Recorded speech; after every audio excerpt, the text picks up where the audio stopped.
Graça e a paz do nosso Senhor Jesus, nosso Salvador. Vamos abrir em 1 Coríntios,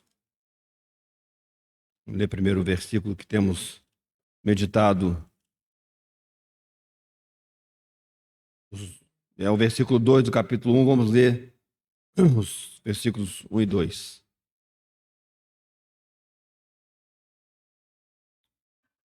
Paulo, chamado apóstolo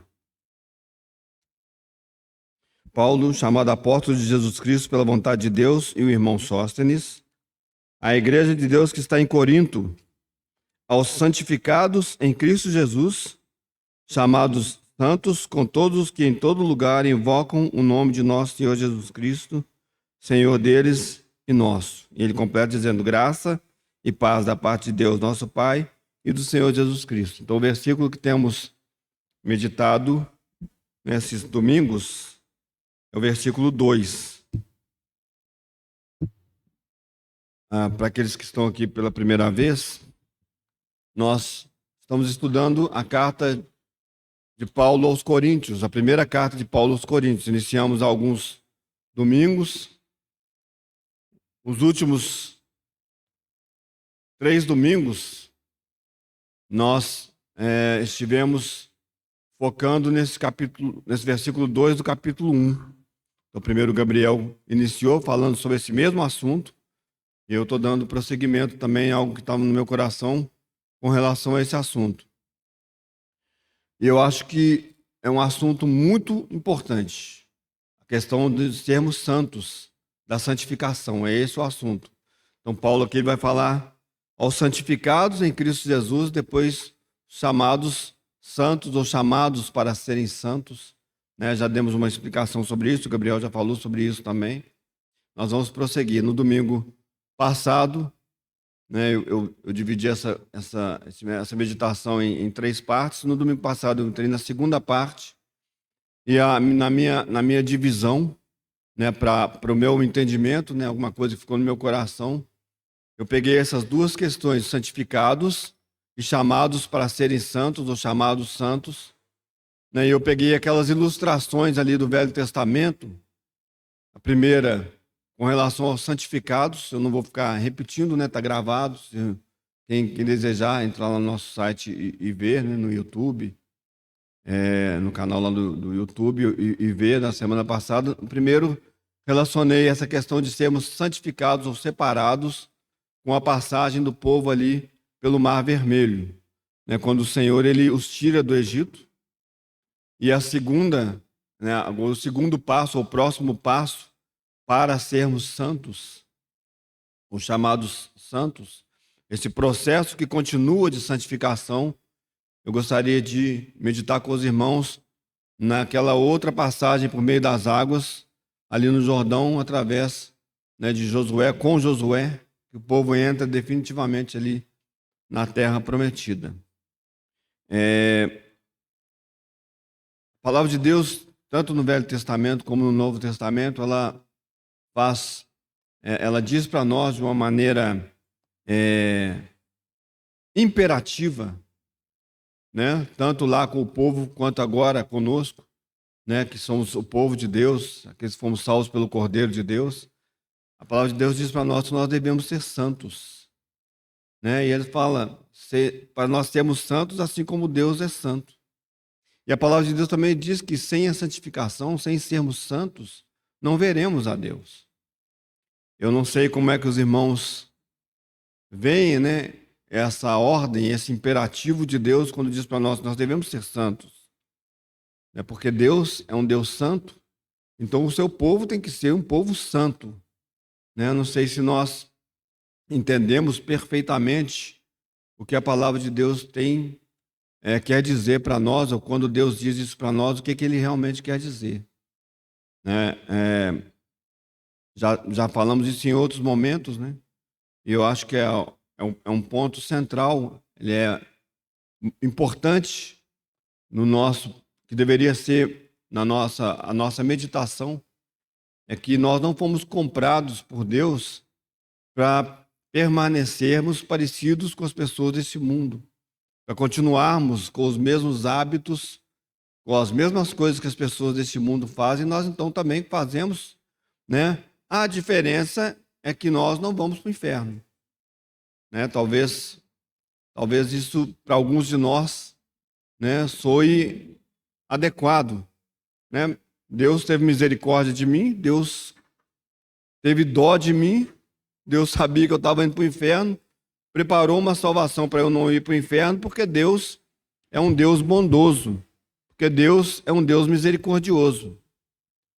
Mas não é assim que eu, pelo menos, né, entendo que deva ser, ou não é para isso que nós fomos chamados. Nós não fomos chamados para permanecermos iguais às pessoas deste mundo. Não porque temos de alguma maneira em nós ativado um mecanismo, né, que estava adormecido em nós, que vai fazer com que sejamos melhores, não. É porque em nós foi colocado o Espírito Santo de Deus. Porque nós fomos separados por Deus para nos tornarmos pessoas verdadeiramente separadas para Deus. Esse é o processo da santificação, sem a qual ninguém verá a Deus. Então nós temos aqui um processo, né? E eu gostaria de entrar nessa meditação lendo com os irmãos de Filipenses, né? Eu me lembro que o Gabriel leu esse versículo também, quando ele falou sobre essa questão da santificação. É um versículo central, um versículo importante. Lá no capítulo 2 da carta de Paulo aos Filipenses, o Espírito Santo diz assim, a partir do versículo 12. Tem todo um contexto aqui que Paulo está escrevendo para os Filipenses, e ele diz: de sorte que, meus amados, assim como sempre obedecestes, não só na minha presença, mas muito mais agora na minha ausência, assim também operai a vossa salvação com temor e tremor. Porque Deus é o que opera em vós, tanto querer como efetuar, segundo a sua boa vontade. Senhor, nós estamos de novo rogando a Ti, Senhor, pela Tua palavra nessa manhã, Senhor. Senhor, nós nos colocamos diante de Ti como vasos, Senhor, fracos, frágeis, Senhor, e muitas vezes, Senhor, inadequados, Senhor, para que o Senhor possa nos fazer adequados à Tua palavra, para que o Senhor possa usar as nossas vidas, Senhor, o Senhor possa usar a minha boca nessa manhã, o Senhor possa ungir, Senhor, os nossos pensamentos, a nossa boca, os nossos ouvidos, conforme, Senhor, a vontade do Senhor, para que sejamos edificados nessa manhã. Esse é um assunto grave, Senhor, sério e importante, Senhor. Precisamos nos destacar dos outros, Senhor, pela santificação, Senhor, por uma vida de santidade, Senhor. Por isso, rogamos a Ti, Senhor, que nesses poucos minutos que temos nessa manhã, o Senhor possa, Senhor, fortalecer os nossos espíritos, Senhor, os nossos corpos, as nossas mentes, Senhor. Nos livrar, Senhor, de tudo aquilo que é do inimigo, Senhor. Nos livrar, Senhor, de toda distração, Senhor. Nos fortalecer, Senhor, para que possamos falar e ouvir a Tua palavra, Senhor. Senhor, nós estamos diante de Ti, Senhor, esperando que o Teu Espírito Santo, por misericórdia, Senhor, fale conosco, Senhor. Senhor, execute uma transformação necessária, Senhor, nos livrando dos nossos pecados, Senhor, nos livrando de uma vida sem sentido, Senhor, nos livrando, Senhor, de uma vida, Senhor, rasa nessa terra, Senhor, para uma vida profunda de santidade e de poder espiritual, para testemunharmos de Jesus Cristo, nosso Salvador. Por isso, Senhor, estamos rogando a Ti novamente, Senhor, reveste-nos com o poder do alto, Senhor, nessa manhã, e protege-nos dos nossos inimigos, Senhor, para que possamos, Senhor, falar e ouvir a Tua palavra. Para a glória do nome do nosso Salvador, o nosso Senhor Jesus, nós rogamos a Ti. Amém. Quando Paulo escreve aos Filipenses, de uma maneira muito clara, ele fala para eles: olha, vocês precisam, vocês têm que operar a vossa salvação com temor e com tremor. Mas logo em seguida ele diz: porque é Deus quem opera em vós, tanto o querer como o efetuar, segundo a sua boa vontade. Então, existe nesse processo de santificação, existe uma parte que cabe a nós. Eu vou explicar o que é isso, né? Porque, com certeza, né? Ninguém deu nada a Deus que não tenha recebido dele, né? Por ele, para ele, são todas as coisas. Por meio dele, tudo foi criado e por meio dele, tudo subsiste. Tudo. Então, tudo é tudo. Mesmo esse processo de santificação é algo que o Senhor faz, não é algo que nós fazemos. Se fosse assim, o Senhor poderia ter nos deixado na mesma situação dos hebreus. Ele poderia ter dito para nós: vocês têm que seguir a lei. Vocês precisam guardar a lei nos seus corações. Vocês precisam cumprir toda a lei para que vocês sejam pessoas santas. O Senhor não fez isso. Ele nos deu a lei e nos mostrou o seu padrão. Mas ele disse: mas eu mesmo farei isso através deles. E aí, na nossa história, nessa época da graça que nós vivemos, né? Desde a vinda do nosso Senhor Jesus Cristo, né, de uma maneira, né, poderosa, a sua morte, a sua ressurreição, a sua ascensão aos céus, o derramamento do Espírito Santo, para que nós possamos viver uma vida de santidade em Cristo e através de Cristo, por meio de Cristo. Essa é a questão.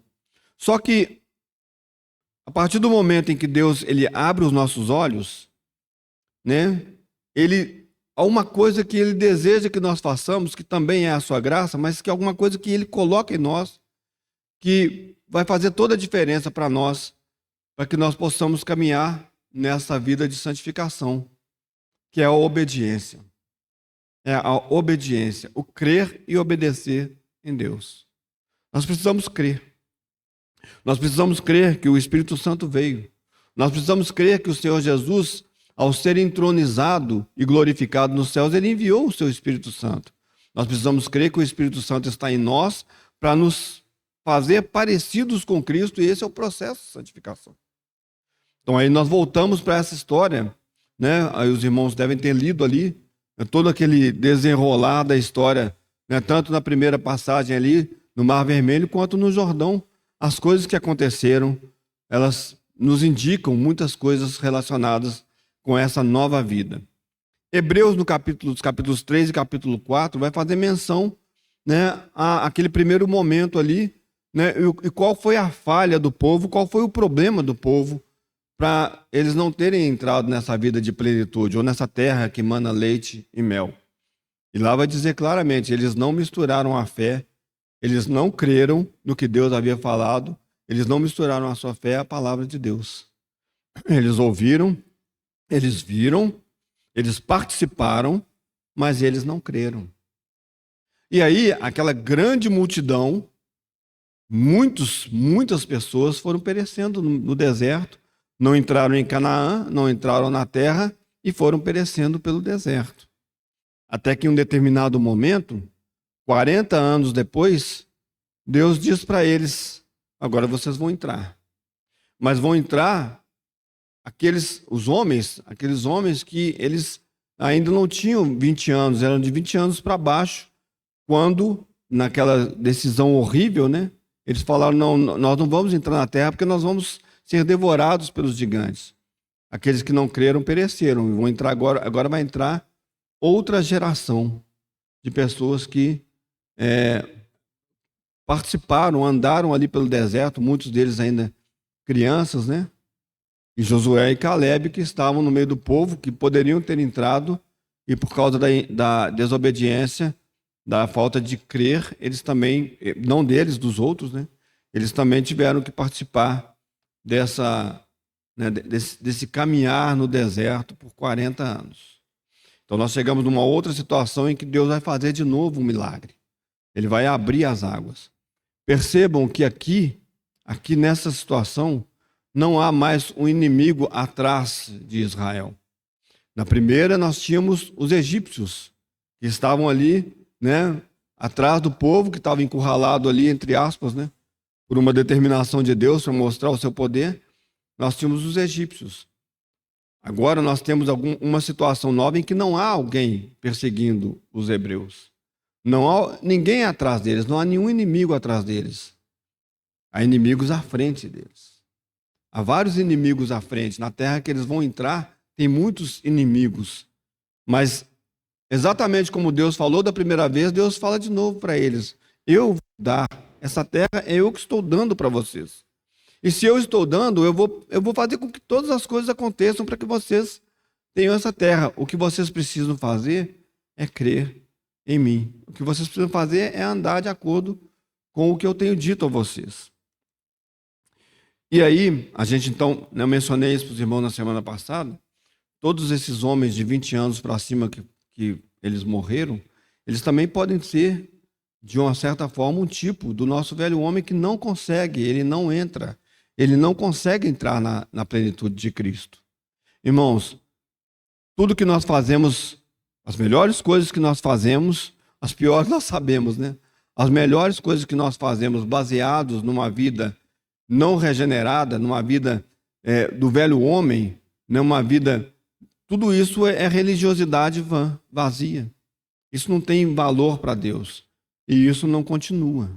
O que Deus quer é que nós entremos nessa plenitude de Cristo a partir do novo homem que foi criado segundo a graça, o poder e a glória de Deus e que vai sendo aperfeiçoado porque é a própria vida do Senhor Jesus. Em nós, aperfeiçoados em nós, né? Para que um dia nós sejamos todos como o nosso Senhor Jesus no nosso testemunho. E o que acontece então é que eles estão de novo numa situação, né, agora, diante de águas novamente, falamos sobre águas, falamos sobre todas essas questões, e ali acontecem algumas coisas bem interessantes, irmãos, né, que são diferentes da primeira vez em que eles atravessam o Mar Vermelho. Naquela primeira travessia sobre no meio das águas, né, há uma participação, entre aspas, ali de Moisés levantando o seu cajado, né? Mas agora nós temos algumas coisas bem interessantes. Uma delas é que Deus fala para eles o seguinte: olha, vocês vão atravessar as águas de novo. Eu estou aqui parafraseando, né, irmãos? Depois os irmãos, né, voltem a ler os textos. Mas o Senhor fala para eles: olha, mas vai ser da seguinte maneira. Agora, os sacerdotes irão com a arca sobre os ombros. Eles vão passar com a arca sobre os ombros, né? E quando eles pisarem as águas vão separar. Então vamos imaginar, era tempo ali o Jordão estava transbordando, tinha muita água, né? Não era pouca coisa ali não. Então haveria um passo de fé para entrar, para que aquelas águas elas fossem divididas ao meio ali. Não era apenas ficar do lado de cá e levantar um cajado, como Moisés fez, mas agora eles teriam que pisar nas águas, né? Só que o detalhe eles não iriam pisar nas águas, só ir lá, vão lá e vão pisar nas águas. Eles estavam com a arca sobre os ombros. Essa é a grande diferença, irmãos. E é interessante, né? Como a Bíblia vai falando, porque Deus falou: vocês vão guardar uma distância da arca, vocês não vão andar juntinho da arca, vocês vão guardar uma distância e vocês vão observar, porque este caminho vocês nunca passaram por ele antes. Esse caminho que vocês vão passar agora, vocês nunca passaram por ele. Vocês não saberiam para onde ir.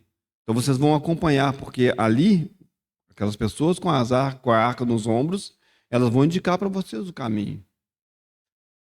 A gente sabe que a arca, ela é um tipo de Cristo, né? Ela é um tipo de Cristo. A nossa entrada numa vida de plenitude, ela jamais será feita de uma maneira espontânea da nossa parte, sem Cristo. Nós não conseguimos entrar nessa vida se nós não estivermos revestidos de Cristo. Se Cristo não for o nosso guia, se não tivermos comunhão com Ele, se não o ouvirmos, se não andarmos atrás dele nas suas pisadas, nós não entramos numa vida de santificação. Então nos enganamos achando que, ok, eu fui salvo, né? E as coisas elas vão acontecendo na minha vida à medida que eu vou andando e eu vou sendo santificado, mas, né? Uma vez por semana eu me reúno com os irmãos e eu escuto a palavra de Deus. de vez em quando eu vou a uma reunião de oração e assim a minha vida vai ser santificada. Não, não. Não é assim que ocorre, ou é, que esse processo de santificação segue adiante. Não é dessa maneira. O processo de santificação é termos Cristo sobre nós. Ele é a nossa cabeça. Ele é o nosso Senhor. Ele nos dirige. E aí, quando nós, pela fé, nós pisamos nessas águas, elas abrem. O processo de santificação, né, ou o processo de entrada nessa vida de santificação, ele é aberto para nós, porque Cristo está sobre nós. Nesse caminho, né, em que eles vão fazendo ali, as águas abrem, eles não estão correndo desesperados porque tem um inimigo atrás deles, né? Tem uma cidade forte, uma cidade com muros altos à sua frente, né? Depois, né, vai acontecer aquela situação ali em Jericó, né? E eles começam então a entrar na terra que Deus havia prometido para eles. E é interessante também, irmãos, porque ao pisar nas águas, né, tudo ali fica seco, eles passam.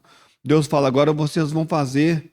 E aí tem ali, eles vão pegar as pedras e vão erigir ali um monumento dentro da água e depois fora da água.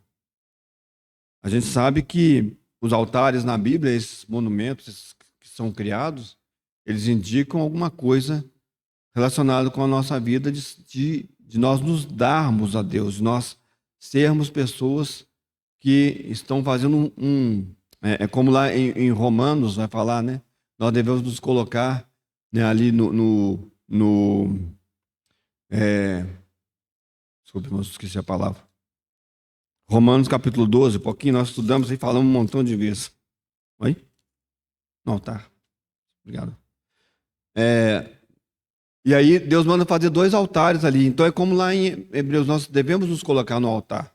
O altar vai nos mostrar essa vida, ou vai ser essa vida sempre de nós estarmos colocados diante de Deus em adoração, com a vida devotada para Ele. Né? Então também tem esse processo na santificação. Também existe esse processo. O processo de santificação ele começa com o altar. Ele começa com o reconhecimento de que Cristo é a nossa cabeça, Cristo está sobre nós, Cristo é o nosso Senhor, e um processo que nos leva a nós temos esse altar de adoração e de nós nos doarmos, nós nos colocarmos diante de Deus. Então, há algumas coisas acontecendo aqui muito diferentes lá do que aconteceu na passagem lá no Mar Vermelho. Lá eles passaram, foram para o outro lado, as águas vieram, cobriram os carros de Faraó com os seus soldados. Aqui não. Aqui há um tempo e os sacerdotes ficam ali com os pés nas águas, né, até que eles pegam ali as 12 tribos, cada uma tribo pega uma pedra e vai erigir ali um altar. Depois eles fazem outro altar do lado de fora. E a palavra de Deus diz que Josué fala para eles, o Senhor fala para eles, fala, olha, isso aí é um memorial de que vocês passaram nessas águas com os pés secos. Irmãos, então prestem atenção no que está se desenrolando diante de nós. Nós fomos salvos pela graça. Passamos o Mar Vermelho. Todos nós cremos, todos nós, os que cremos, né, todos nós passamos pelo Mar Vermelho e somos salvos. Um ato de Deus sobre pessoas que não tinham absolutamente nada para oferecer para Deus. Mas não para aí. Não para aí. Se nós formos desobedientes, nós ficamos rodando num deserto e nós não entramos numa vida de plenitude de Cristo, de santificação. Se nós não cremos que Deus ele é poderoso para desbaratar os nossos inimigos, para destruir os inimigos que são muitos, que estão diante de nós, nós então ficamos rodando no deserto. A nossa vida, ela fica uma vida ali, nós nos tornamos insípidos, nós nos tornamos sem sabor. Nós não somos como luzes nesse mundo. Porque nós não damos testemunho de coisa nenhuma. Eu fico imaginando, né, às vezes esse povo rodando no deserto, né, e algumas vezes talvez eles passassem ali né, alguns outros povos, né, indo para um lugar para outro, vendo aquela multidão andando no deserto, né? E aí? É um povo andando no deserto, mas o que é esse povo? O que eles estão fazendo no deserto? Né? Até sabemos se aconteceu alguma coisa lá, Deus abriu o mar lá, matou os egípcios lá, mas olha aí, essa multidão andando no deserto, parece que eles não sabem nem para onde que eles estão indo. Mas agora é diferente, porque quando eles passam ali, eles começam a se aproximar daquelas cidades, e a gente vai ver, começa lá em, né, lá em Jericó, né, começa, e naquelas cidades, né, começa a ter uma crise de pânico no meio daquelas pessoas. Nós estamos todo mundo apavorado aqui, porque nós temos ouvido o que Deus fez para vocês, agora vocês estão entrando aqui. Eles estão saindo do deserto, eles estão entrando na terra que mana leite e mel. E agora uma obediência. Então Deus, é como se Deus talvez dissesse isso para nós, irmãos. O primeiro passo que vocês dão, né, vocês talvez nem saibam direito o que está acontecendo. Mas à medida que vocês vão andando comigo, vocês começam a entender o que eu quero de vocês. Vocês começam a saber o que eu quero. Eu quero que vocês sejam como o meu filho. Eu quero que vocês entrem na plenitude de Cristo. Eu quero que vocês não apenas sejam santificados, mas que vocês se tornem santos, para que vocês se tornem pessoas que testemunham de alguém que é santo, santo, santo. Sede santos, porque eu sou santo. E vocês precisam testemunhar disso. E a gente vê depois então que eles passam ali, né? Eles fazem os altares, eles passam, e depois que eles saem das águas com a arca, as águas voltam a correr normalmente, né? Então eles ali estão esperando agora para poder começar a conquistar aquelas cidades. E algumas coisas interessantes elas acontecem ali, irmãos, né? Que eu gostaria de chamar a atenção dos irmãos aqui. Então ali Josué então o povo então ele faz uma circuncisão, eles circuncidam, porque aquelas pessoas que haviam saído, né, que estavam entrando com eles, muitos ali nasceram no deserto, muitos, né, eram crianças ainda, eles não haviam sido circuncidados. Isso também tem uma indicação espiritual para nós. É o meu povo, um povo marcado. Vocês não vão entrar no meio desses povos, e vocês não serão como eles. Vocês terão uma marca. E uma marca, né, que Deus já tinha falado lá para Abraão, lá atrás eles haviam feito, né, em alguns momentos da sua história, mas agora, antes de entrar de conquistar as cidades, vou marcar vocês que não estão marcados como, né, o meu povo. Então, irmãos, de novo, a circuncisão dos nossos corações, né? Porque Paulo vai falar isso para os Gálatas de maneira muito clara. Paulo vai dizer, olha, a circuncisão ela não é externa, não é alguma coisa externa, não é uma cirurgia que você tem que fazer, mas a circuncisão verdadeira é do coração. Então você é povo de Deus, você deve se identificar como povo de Deus. As pessoas devem identificar você como alguém diferente. Se você pensa, fala, faz exatamente como as pessoas, como é que você vai tomar posse dessas bênçãos de Deus que nos conduzem a uma vida de santificação, sendo exatamente como as outras pessoas? Você é marcado como povo de Deus. Então eles retomam esse princípio, eles retomam essa realidade, eles retomam esse ritual, eles circuncidam as pessoas. Eles também, né, eles têm ali algumas situações interessantes, né, e uma delas que me chama muita atenção é que enquanto eles estão aguardando ali, né, aquele momento, eles também celebram a Páscoa. Eles também celebram a Páscoa, né? O que isso também significa, irmãos? O que era a Páscoa? A Páscoa era aquele testemunho de que Deus havia tirado o povo do Egito, mas não sem derramamento de sangue. O cordeiro foi morto. O cordeiro foi morto, né? Não era apenas uma festa qualquer, Não era uma festa, né, que eles criaram, era uma festa em que havia a morte de alguém para substituir outro. Foi o que aconteceu e nós falamos isso. Por que não morreram os primogênitos dos hebreus lá no Egito? Porque morreu o cordeiro. Porque o animal morreu no lugar. Por isso, quando Deus passava, a morte já aconteceu nessa casa. Aqui não tem mais morte, aqui já aconteceu. E foi a morte de um animal. Foi dado em sacrifício. E aqui, de novo, eles vão retomar também a celebração da Páscoa. Nunca nos esqueçamos, irmãos. Nunca nos esqueçamos. Por mais alto que nós possamos chegar na nossa experiência cristã de santidade, né, de uma vida reta, de uma vida de poder, de uma vida com autoridade espiritual, nunca nos esqueçamos. É por causa do Cordeiro que foi morto. Essa é a base. Essa é a base. Quando chegarmos na eternidade, o que teremos diante de nós, quem nos guiará é o Cordeiro. O Cordeiro será o nosso guia. Ele nos guiará para as águas.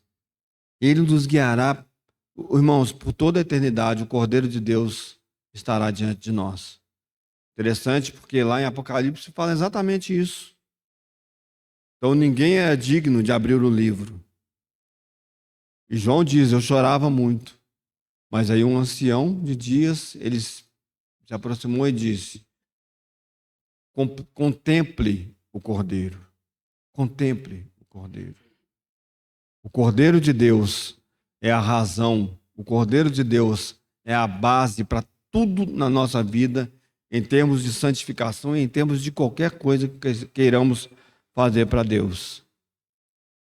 O grande problema que nós vemos ao longo da história da igreja, da cristandade nessa terra, é que já há, e isso já começou não agora na nossa era, mas já há alguns, como tem sido dito, que negam o Senhor Jesus.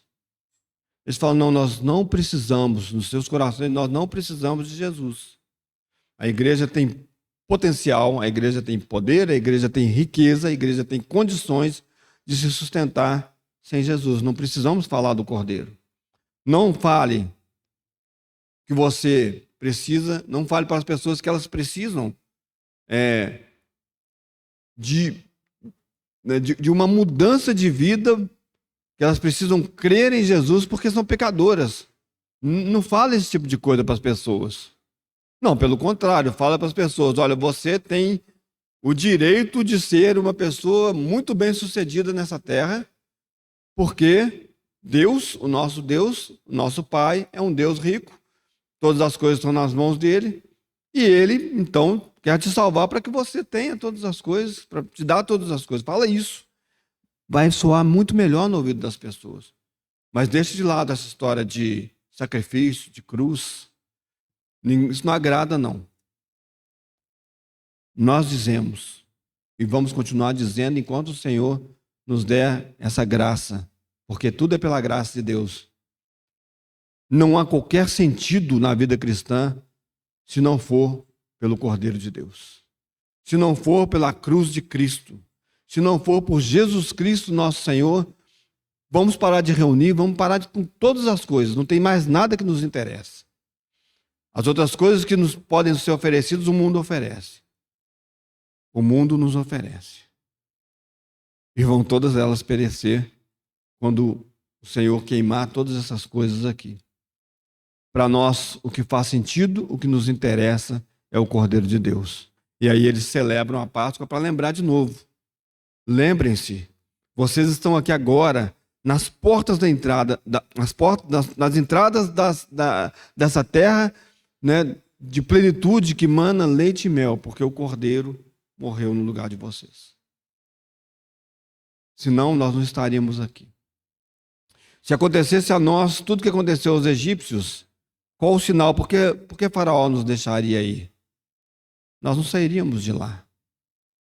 A questão para nós é: o Cordeiro de Deus nos libertou. E o Cordeiro de Deus nos guia e nos introduz na terra de plenitude, numa terra que mana leite e mel.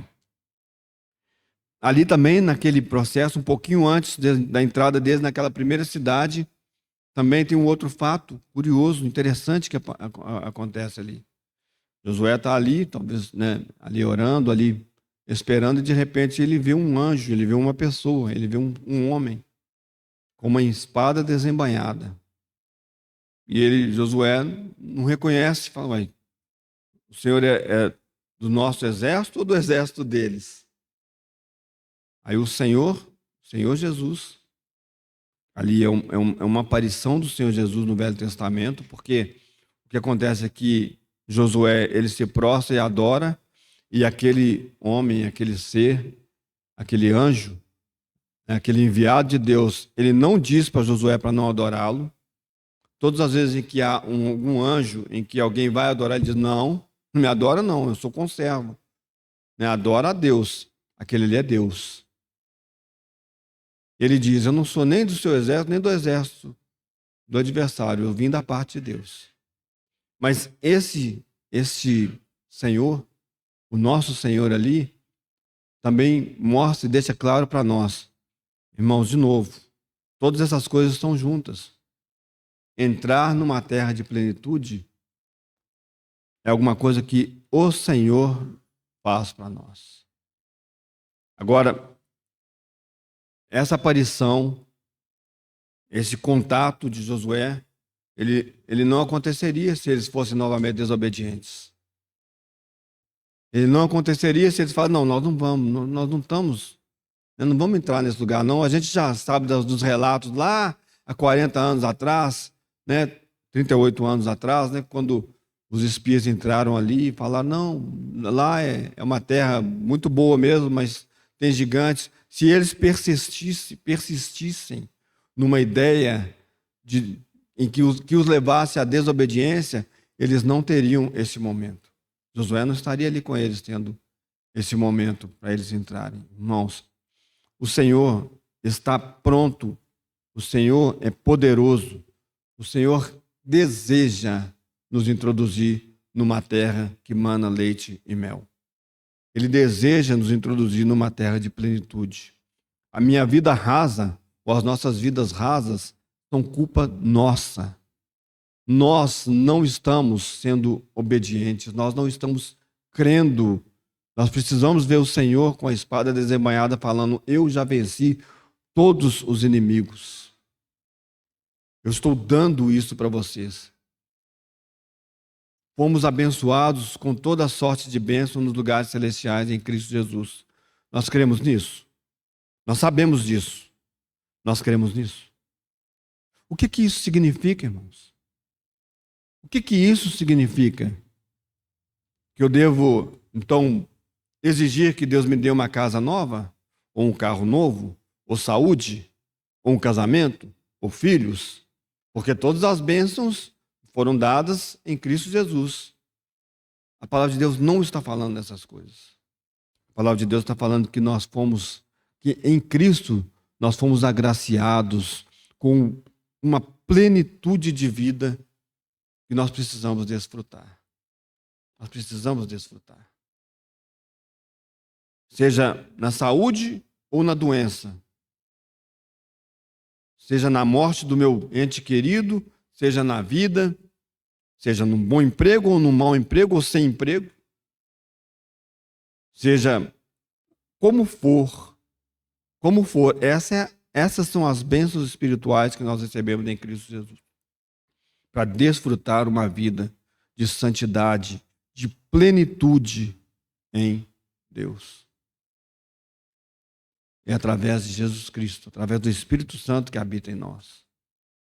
Irmãos, quantos de nós realmente cremos, e eu estou falando isso para todos nós e para mim mesmo, que amanhã, segunda-feira, quando eu estiver dentro de uma sala de aula com 30 pré-adolescentes, imagina a cena, né? O Espírito Santo está comigo. Deus está me fortalecendo e me dando poder para que eu testemunhe para aqueles 30 pré-adolescentes. Ou quando eu estiver diante do meu chefe, naquela situação que precisa ser resolvida, né? Ou na hora que eu estiver com a minha esposa, né? Fazendo aquela tradicional, como é que chama? EDR?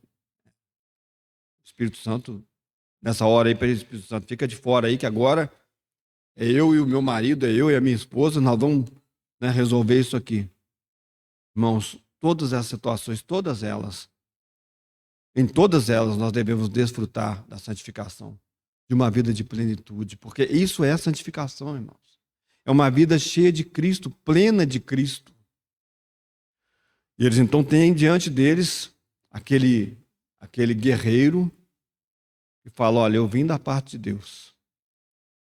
E é interessante, irmãos, porque a primeira cidade que eles vão conquistar, ali depois que eles entram, Jericó, é uma cidade fortificada, cidade de muros altos, tinha casa em cima do muro.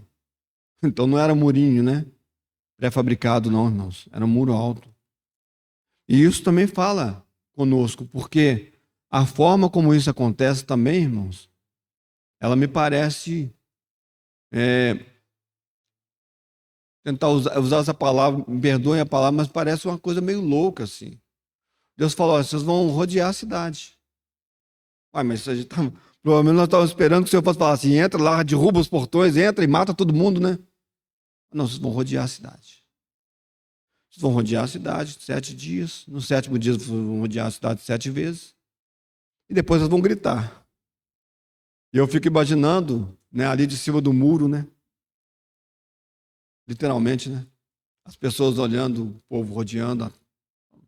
O povo doido. O que eles estão fazendo, né? Eles vão cansar uma hora e vão embora, né? Mas, irmãos, é muito interessante, porque essa vida de santificação, às vezes as pessoas olham para nós e falam assim: você é maluco, cara. O que você está fazendo é uma loucura. Essas coisas que você está pensando, essas coisas que você está fazendo, as coisas que você está deixando de fazer, não pega a sua espada e vai adiante, cara. E exige, porque é seu direito, faz isso, faz aquilo. Você fala: não, meu Deus me disse para eu esperar. Ele me disse que eu tenho apenas que confiar nele. É só isso que eu tenho que fazer. E o povo ali, depois a gente sabe a história que aconteceu, né? Então, a primeira cidade, os muros, eles descem, eles não caem, eles descem. Eles afundam. E aí o povo, né, depois do povo bradar os muros, aí sim, eles entram na cidade, já está tudo pronto, irmãos.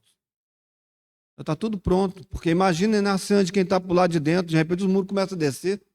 Fala: uai, eu perdi toda a minha força até de batalhar, né? O que está acontecendo?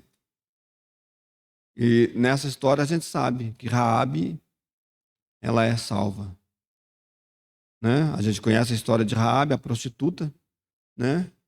Que depois ela vai entrar na genealogia do nosso Senhor Jesus. Nós sabemos a história.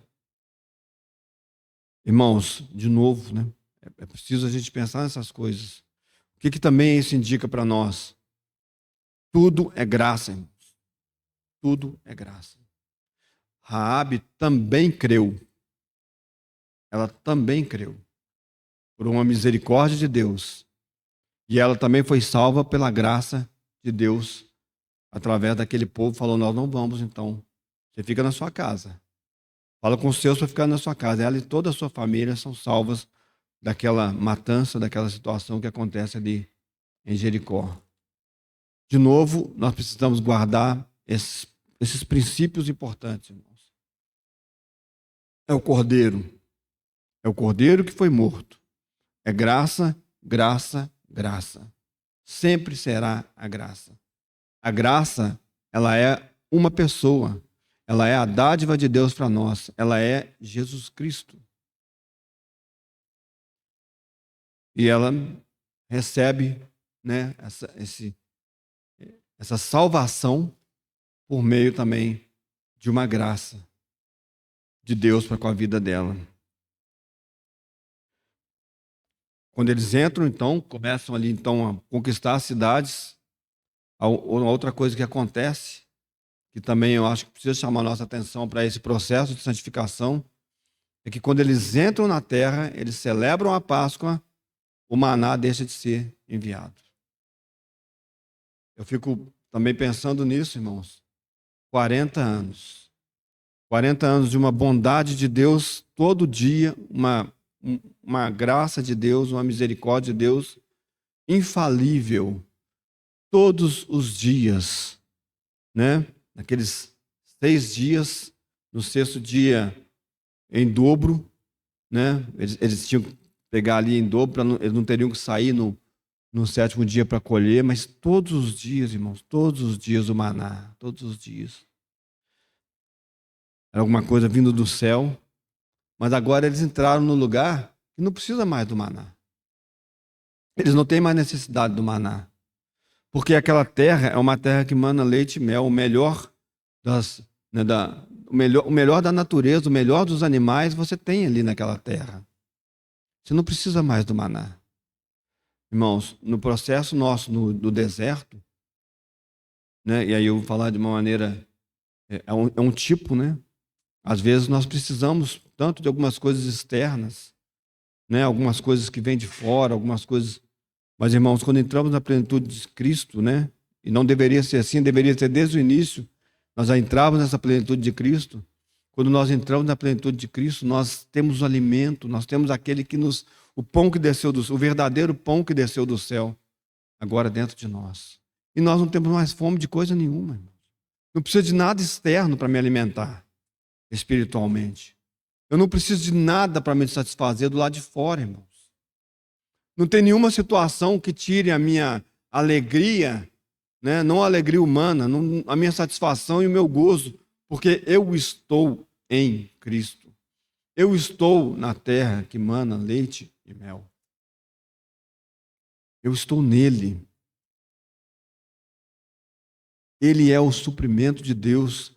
Ele é tudo o que eu preciso. Tudo. Na saúde, parece até casamento, né? Na saúde, na doença, na fartura, na falta. É como Paulo diz, eu tô satisfeito. Eu aprendi a viver tendo muito, não tendo nada. Sabe por que Paulo fala isso, irmãos? É porque ele estava em Cristo. É porque ele encontrou satisfação plena para ele na pessoa do Senhor Jesus.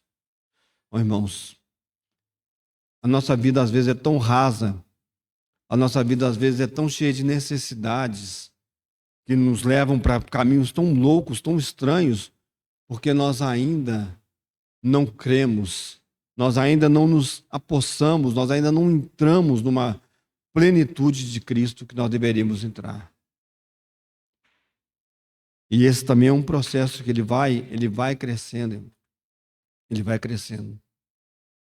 E os problemas, eu vou tentar terminar nesses 10 minutos que faltam, os problemas que nós enfrentamos depois então que nós entramos nessa vida, ou nós entramos nessa plenitude de Cristo, né? Porque aí sim, você vai ter muitos problemas, né? Falei para os irmãos na semana passada, durante a passagem do povo no deserto, eles tiveram poucas batalhas. Poucas situações, eles tiveram muitos problemas entre eles, tiveram muitas situações entre eles ali, né? Situações graves, crises, mas eles tiveram poucas batalhas.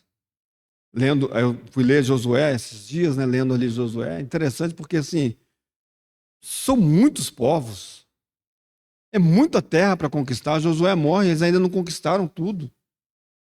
Tem muita coisa ali ainda que Deus deu para aquele povo. Irmãos, o que mostra para nós é que a plenitude de Cristo é algo assim, é insondável. Nós não conseguimos imaginar o tanto de coisas no sentido espiritual, o tanto de bênção que nós temos à nossa disposição em Cristo. O quanto essas coisas elas deveriam mudar a nossa vida, a maneira como nós enxergamos, né, as nossas situações, os nossos relacionamentos. Ao entrarmos nessa terra, né, plena de Cristo, né, tem muitas coisas para nós. E Deus, inclusive, ele lá para eles, ele falou: eu não vou entregar tudo de uma vez para vocês. Não vou entregar todas as terras, porque se eu entregar tudo, vocês desbaratarem tudo, vocês não vão ocupar tudo logo, vai dar ali, vai encher de mato, os animais vão tomar posse. Vai ser pouco a pouco. À medida que, né, vocês forem avançando, a plenitude de Cristo, irmãos, é muito mais do que isso. É muito mais do que isso. João diz isso, nós ainda não sabemos o que nós deveremos ser, o que nós seremos. Nós ainda não sabemos o que nós seremos. Vocês conseguem imaginar a gente na eternidade? Eu não consigo imaginar, irmãos. Porque a minha medida é o que eu sou hoje. Mas o pouco que a gente sabe, a gente fala assim, vai ser tremendo. Vai ser glorioso. Vai ser impressionante. Mas já é para começar a ser. Nós precisamos começar a experimentar os poderes do mundo vindouro. Nós precisamos experimentar. O problema, eu não vou ler os versículos, só para a gente poder, então, caminhar para esse desfecho, é que quando entramos, então, a gente precisa ter cuidado. A gente precisa ter cuidado. A gente precisa considerar o Cordeiro, a gente precisa considerar o Cordeiro como a graça de Deus para nossas vidas. Essa é a base. Começa aí e continua aí. Assim como recebeste o Senhor Jesus Cristo, assim também andai nele. Então, não mudou nada. Mas eles começam a ter algumas dificuldades que são algumas coisas bem, bem difíceis. E a primeira delas, né, é que ainda pode existir, irmãos, para nós, um desejo, ainda pode não, ainda existe, um desejo pelas coisas desse mundo, pelas riquezas desse mundo. Nós ainda somos atraídos pelas coisas desse mundo. E aí, quando a gente vê, por exemplo, lá em Josué capítulo 7, né, quando eles entram em Jericó, Deus fala assim, vocês não vão tomar nada daquele lugar. Vocês vão destruir tudo e queimar tudo. Aí vai lá um homem, Acã, e ele vê uma capa babilônica, ele vê prata e ele vê ouro. E o que ele faz? Põe tudo na mão, leva para a tenda dele e esconde debaixo. E aí, a gente sabe o que acontece, eles têm uma segunda batalha, uma segunda cidade que eles vão tomar, que é Ai, uma cidade pequena, e eles falam, ali é tranquilo, né? Uma cidade pequenininha. Pode mandar lá um pouquinho só de homem lá, porque tá tranquilo aí. E eles mandam e eles são vencidos. A primeira coisa, irmãos, é que em todas as coisas, a todas aquelas coisas que Deus nos der, todas as portas que Deus abrir, tudo que Deus nos revelar de Cristo, precisa ser mantido pela obediência, pela fé. Se Deus diz para você, não toma nada disso, não pega nada dessas coisas, não pegue. O Senhor Jesus disse isso de maneira muito clara para nós. Olha, se a tua mão direita te escandaliza, arranca, joga fora. Se o teu olho direito te faz pecar, arranca e joga isso fora. É melhor você entrar na vida, né, sem um olho, sem uma mão, sem uma perna, do que você ficar do lado de fora. Foi o que aconteceu com Acã. Ele não usufruiu da vida de Cristo. Ele não usufruiu da plenitude. E ele levou, inclusive, Israel a perder uma batalha e a perder tempo. Então, não se iluda. Não se iluda. Essa vida de santificação é uma vida em que você tem que constantemente crer e obedecer. Constantemente. Você precisa obedecer o Senhor constantemente. Olha, aquele emprego ali está me chamando a atenção, aquele negócio ali, aquela situação ali, tem uma porta abrindo para mim, aqui dentro não está muito legal, não. Eu estou sentindo que parece que não vai ser uma coisa, mas humanamente falando, puxa vida, quando é que eu vou conseguir um emprego como esse? Quando é que eu vou um relacionamento como esse? Como é que é essa situação aqui? E você vai perecer. E você não vai usufruir da vida de plenitude de Cristo. Era muito fácil, irmãos. Entre aspas, né? Se eles tivessem destruído tudo, o processo continuaria, aí seria a próxima, e depois. Mas o Senhor queria mostrar para eles, olha, no meio do meu povo eu exijo santidade. No meio do meu povo eu exijo que me obedeça. No meio do meu povo eu exijo preste atenção ao que eu estou falando e faça o que eu estou mandando. É assim. Irmãos, não tem nada diferente para nós. Nada diferente. Nós que somos povo de Deus agora, com todos os que creem, para nós a palavra é a mesma. Sede santos. Porque eu sou santo. Não cobicem as coisas desse mundo.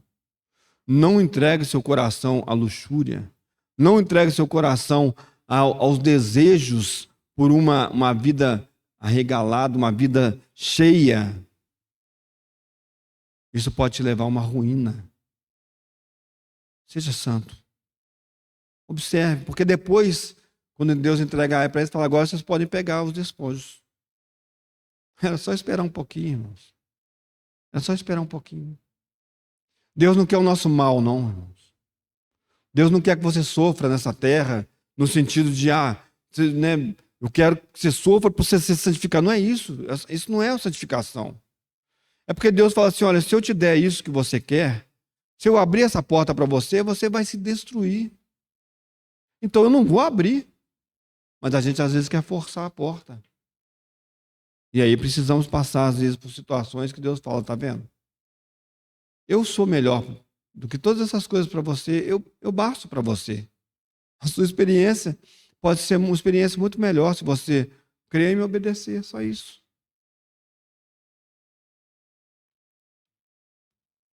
Depois, e aí é bem interessante, irmãos, porque depois os irmãos leem, os irmãos querem anotar, Êxodo capítulo 23, versículo 20 até o 33.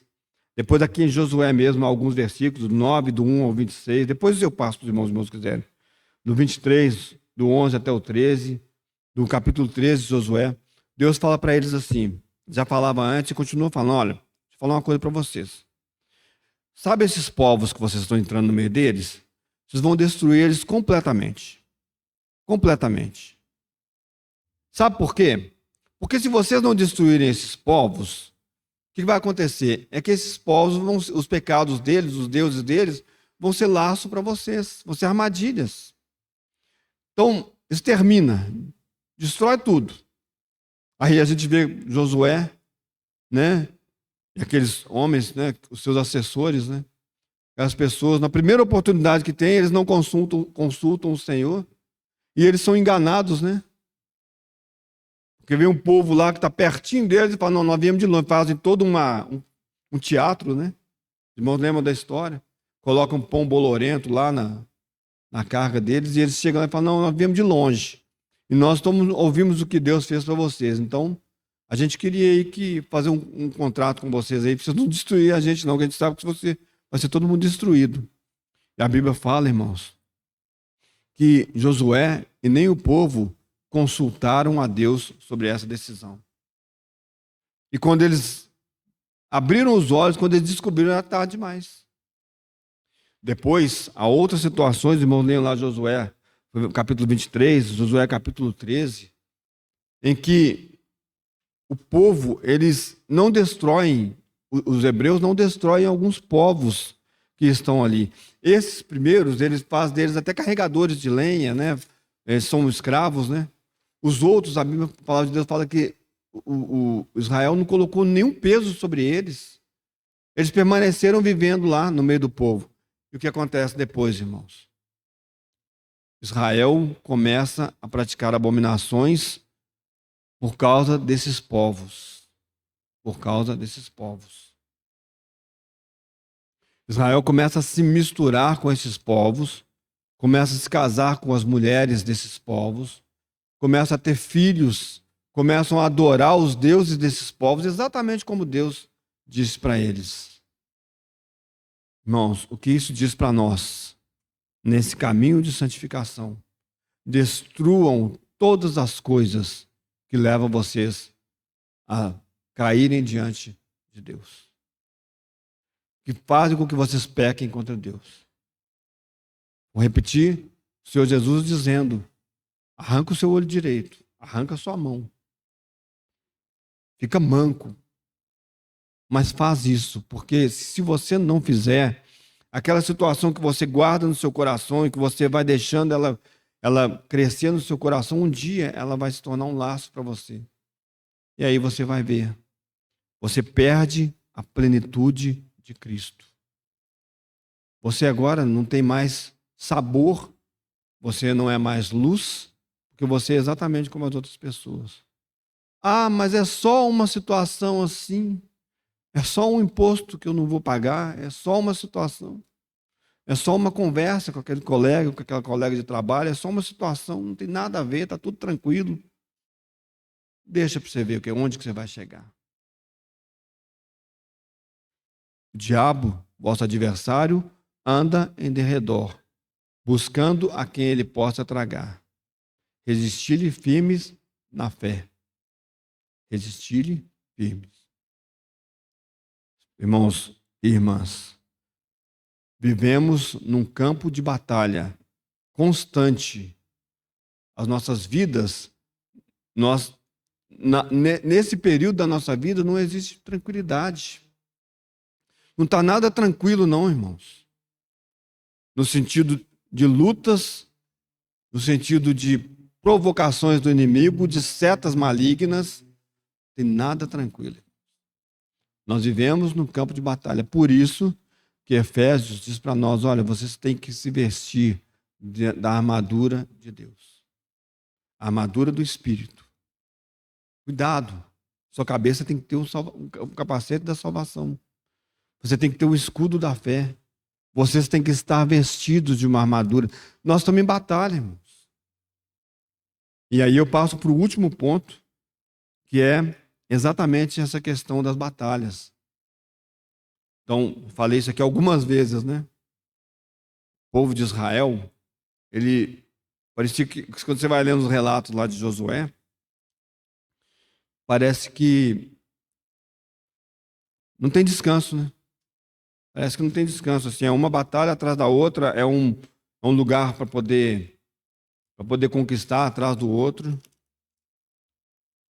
Mas o que acontece é que eles estavam conscientes, eles estavam certos de que aquelas batalhas já seriam vencidas, já estavam vencidas por Deus. Você e eu temos muitas batalhas. Hoje, amanhã, até o fim das nossas vidas. Tem muitas coisas que nós precisamos vencer. Mas você precisa saber, nós precisamos saber, precisa ficar claro para nós, que o Senhor já venceu todos os nossos adversários. Pela fé, nós os mantemos onde eles têm que estar, vencidos. Pela fé, nós os mantemos derrotados. Tudo que o diabo faz é tentar, de alguma maneira, trazer incredulidade para os nossos corações. E aí há a oportunidade dele trazer confusão para nós. Quando ele diz para você, não, Deus não te ama. Essa batalha que você enfrenta com essa doença, é porque Deus, ele não te ama, ele se esqueceu de você. Olha quanto você já é Jó, né? Olha quanto você já serviu a Deus, olha quanto você já fez e hoje você está sofrendo com doença. Você acha que Deus te ama fazendo isso? Se você abre as portas e fala, está difícil de acreditar. Pronto, a sua vida vira uma confusão. Tem uma batalha que você perdeu ali. Deus vai precisar fazer um trabalho para você voltar a ser firme. Mas quando você fala, olha, não importa, não importa. Eu sei que os dias meus nessa terra, eles não são dias, não serão dias de paz absoluta no sentido humano, não serão dias de regozijo absoluto no sentido humano, mas eu sei que o meu Redentor vive e em breve ele se manifestará. E que ao viver o meu Redentor, o meu Senhor, ele é aquele que me torna capaz de desfrutar de uma alegria, de uma paz e de um gozo, mesmo com essa situação na minha vida. Não quer dizer que nós não vamos ficar tristes de vez em quando, não quer dizer que nós vamos ficar aflitos de vez em quando, não quer dizer nada disso. Humanos somos, né? Isso vai acontecer. Mas aqui dentro, irmãos, aqui dentro precisa ficar claro para nós. Nesse processo de santificação, irmãos, de nos tornarmos parecidos com Cristo, de nós nos tornarmos diferentes das outras pessoas, né? Aqui de dentro saem águas vivas, porque o meu Senhor, ele vive. As batalhas são muitas. Mas eu queria terminar, e é um versículo que eu acho que nós vamos voltar nele depois, né? Talvez eu ou outros irmãos, que é o último versículo, os dois últimos versículos de 1 Coríntios capítulo 1, vou encerrar com eles. Prestem atenção, irmãos. Prestem atenção. Porque o Espírito Santo, através de Paulo, ele registrou o seguinte, capítulo 1, versículo 30. Mas vós sois dele, em Cristo Jesus. Então, a primeira coisa, irmãos e irmãs, vocês não são órfãos, vocês têm um pai. Nós temos um pai que é Deus. Nós não somos órfãos, não estamos abandonados, nós pertencemos a Deus. Crês tu isto? Vocês creem nisso? Eu creio nisso. O qual, Jesus Cristo, para nós foi feito pelo nosso Deus, o nosso Pai, sabedoria e justiça e santificação e redenção, para que, como está escrito, aquele que se gloria, glorie-se no Senhor. Guardem isso, irmãos. Deus não fará para nós alguém sabedoria, justiça, santificação e redenção.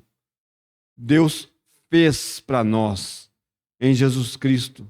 Nele, Ele é a nossa sabedoria, a nossa justiça, a nossa santificação e a nossa redenção. Para quê?